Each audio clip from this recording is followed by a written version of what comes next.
Should you buy a house with a family member or a friend? Let's talk about it. Times are getting really tough out here. You got, like I said in my other videos, we finna have multi-generational living because the wages are short and people just don't have enough money to pay these exorbitant rents and mortgages. So what is one to do is to live with someone else and hope that that works out. So having said that, should you buy a house with a family member or a friend? And the answer to that is no. And I'll tell you why. I mean, unless you got a really, really strong relationship with this person, yeah, maybe it would work, right? But if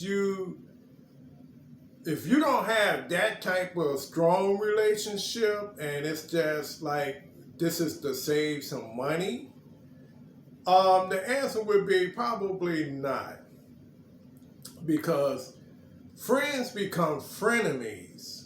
And not only that, it's like, what happens if that person loses their job? Now what? Because you can't put them out because they own the property 50%, just like you. So you can't do that move. What if they decide that they want to have company? Well, you can't say anything because they own 50% of the property. What happens if they don't carry their weight with the property? Because owning a property requires money, time, and being responsible. So if that person isn't the three things I just named, well then now it's going to seem like one person is doing all the heavy lifting. But can you put them out? No, because they own 50% of that property. Now you can try to buy them out, but what if they don't want to be bought out because they don't have anywhere else to go, but they own 50% of that property?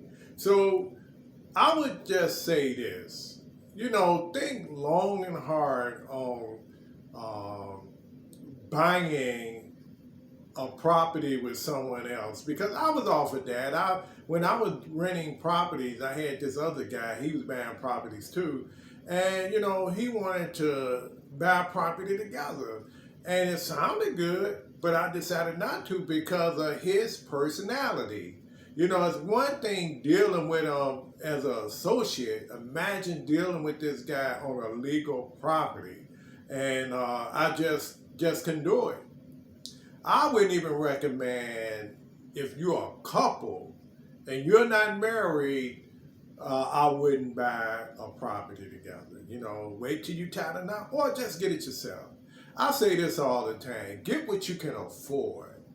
And that should answer all your questions right there. You got FHA out there that, will help you with a low down payment, and, they gonna, make sure that the property is pretty in good condition. So, you can do those avenues if you can't buy it conventionally. But again, buying property with someone else, that's like a marriage. You gotta hope that y'all work out. Because if it doesn't work out, it can become really nasty real fast. So that's all I have for you. Let me know what you think. Do you think you want to buy a property with someone else and share the responsibility? Or do you just want to get it for yourself?